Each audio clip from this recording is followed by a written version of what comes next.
My brothers and sisters, did you know that the scholars told us in this earth there is a paradise? Whoever enters it will enter the paradise of the hereafter. And whoever cannot enter it will not enter the paradise of the hereafter. What is this paradise, my dear brothers and sisters? It is not materialistic. It's not the outside appearance. It's not the praise. It's not the reputation. It's not the looks. I'll tell you something, brothers and sisters, wallahi. It is to be able to live with complete reliance on Allah subhanahu wa ta'ala, no matter where you go, what you do, or what happens to you. This type of a person can always see beauty in this world, can live as if there is a paradise in this world. What do I mean by that? I mean the negatives, anxieties, depressions, fears and sadnesses that we go through, grief that hits us, all sorts of pain, all of these, they become suddenly diminished, wallahi al-azim, and you become stronger automatically and able to get through them. There'll still be pain, there'll still be sadness, but your sadness and your pain is different to everyone else. You're able to live with it and keep going, and you'll get over it quicker. Anybody who has a connection with Allah, with God, Allah subhanahu wa ta'ala, is able to get over all these negatives of life quicker than anyone else and be able to live a paradise in richness or in poverty, in health or in pain. There is a book called The Relationship, or something like the relationship between the mother and its child, by John Bowlby, who said that a child has a particular connection with its mother, and that connection, when it's there, the child feels safe and at peace and at comfort until it grows up. With the warmth of its mother, it feels nothing else can happen to them. And that's through the heartbeats and everything that was in the womb. And he draws a conclusion from that saying, this expert psychologist, read a great author, he said that it is proven through studies that people who have a connection with God are less likely to take their life and are less likely to experience long-term depressions or mental illnesses. They're able to be more resilient and get over them quicker. My brothers and sisters, we have in our deen, alhamdulillah, in our religion, something called tawakkul. First of all, what is tawakkul? Tawakkul, my dear brothers and sisters, simply means to have the trust in Allah's plan and rely on Him in any case. To trust in Allah's plan and rely on Him in all cases. Meaning that you must do everything in your ability. Listen carefully, brothers and sisters, very important. You must do everything within your ability that Allah had given you. All the resources which Allah had gifted you. Then, after that, whatever the outcome, whatever the result, after you tried your best, whether it looks good to you or it looks bad to you, or if everybody tells you negative things about it, or everything good about it, the person with tawakkul does two things. After the event, if you get something great out of it, you do not boast. You don't think you are better and superior to other people and show it off. Number two, if it looks bad to you, you are never pessimistic. Pessimistic is a person who has negative judgments and thoughts. This is going to happen, that's going to happen, this is bad, I'm a bad person, I'm a failure, I cannot do it, there's no way, I'm not even going to try again. They develop traumas, they don't know how to get out of it. What is the solution to that, brothers and sisters? Tawakkul. It's like this. You have a problem in your life, or you have a fear in your life. Fear, by the way, is the opposite of tawakkul. Without tawakkul, there's fear.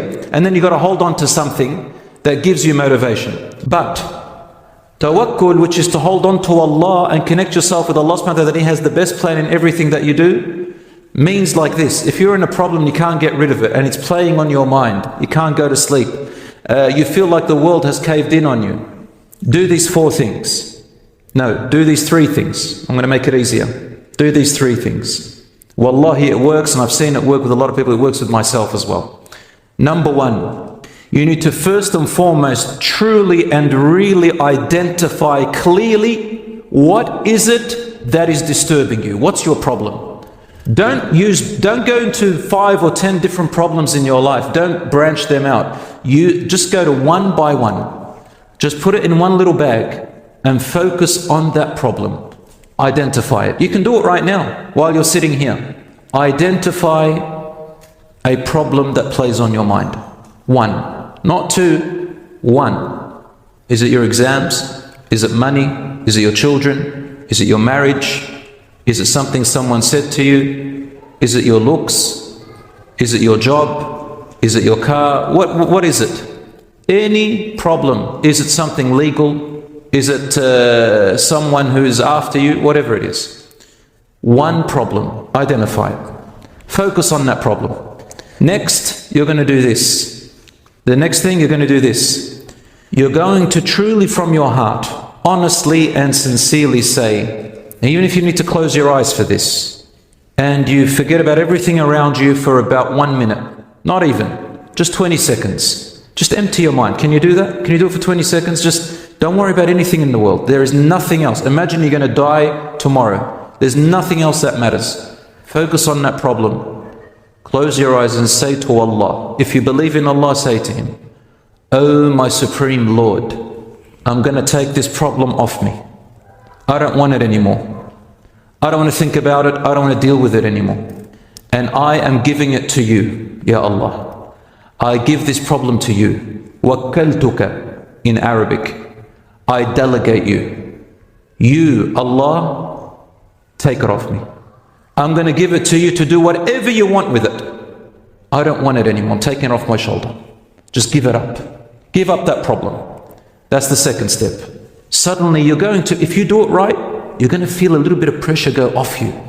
You've given it up to Allah. If it doesn't work right now, do it tonight when you go to sleep, inshallah. Maybe you need some quietness. Maybe you need to focus. Maybe if you're a mother, maybe children need to go to sleep. If you're a father who's also looking after children with your wife, maybe they need to go to sleep. Just focus. The third step you have to do after that is this. Don't have any expectations after that. Don't think, now Allah is going to do this for me.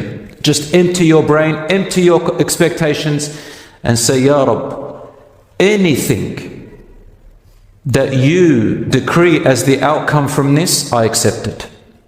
I accept it. And I will be brave. And I will face it. And I will do my best for it, because I know whatever the outcome is, Ya Rabb, I will get through it." Summon bravery. There is a fourth thing, and that is very important. Do what you can within the power that Allah has given you to take care of this problem. But remember what you've just done. You've given it to Allah. You've taken away all the expectations. Whatever outcome, you know that even if it's hard, because you gave it to Allah, He will assist you through it. And believe that and be motivated to it. And lastly, do what you can out of the resources that Allah had given you. Brothers and sisters, if you can get used to that, I swear, wallahi, any problem you go through, whatever comes your way, and it will, you will face many pains and many problems in your life. Don't you dare ever sit down and think you want a paradise where there's no pain, nothing. There has to be. But we don't know what's good for us and what's bad for us. You do what's halal. Fear Allah in what you're doing. Don't go for the sins. If you do, repent to Allah and forgive yourself. Don't worry. We all make mistakes. But give it to Allah. You know the sin, even if you've done a sin, even if you've done something haram, give it to Allah. Say, "Ya Rabb, the thing that I am feeling right now, I feel so much guilt of that thing last time that I did. Ya Rabb, I give it to you. I don't want it anymore. I don't want this burden. Forgive me, Ya Allah, wallahi. Ya Rabb, my Lord, I regret it. I don't want it anymore. Forgive me."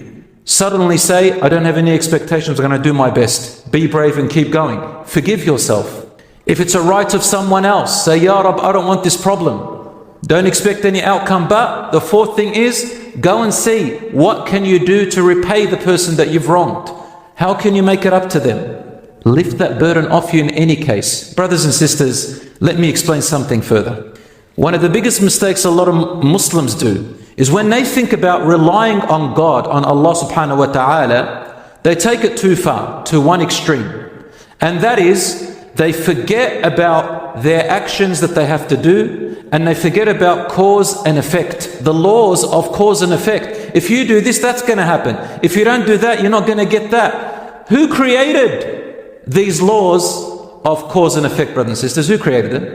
Is it not Allah subhanahu wa ta'ala? It's Allah who created the laws of cause and effect.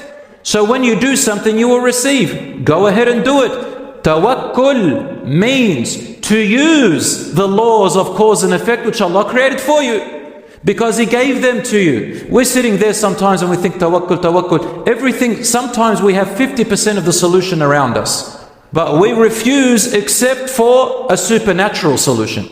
We want something different. Do you realize that? I see a lot of Muslims, they sit there, they think, I need something different. Why? Because somehow I'm some special, because I'm a Muslim, I've got to be more special. God has to give me something more special.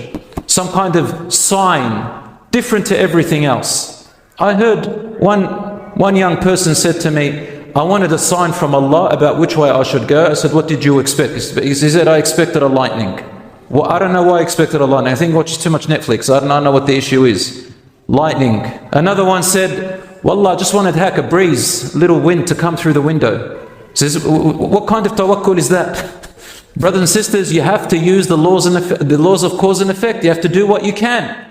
There is the other extreme. The other extreme is called when you rely only and solely and mostly on cause and effect. Just things. And you don't rely on Allah at all. That's the other extreme. And these are most people who don't believe in Allah subhanahu wa ta'ala. And these are the people who go through most stresses, because when things don't work out, they try to get motivated, but it's very hard. As soon as something doesn't work out once, twice, 3 times, or they lose someone from their life, they don't know what to do with themselves anymore. But if you have your connection with a higher power, Allah subhanahu wa ta'ala, brothers and sisters, wallahi, no matter what happens, you still have greater hope than anyone else. People still have hope, but your hope is far greater, because your ambition, your goal, your connection is something beyond just this world. This world is going to is only temporary, it's going to end.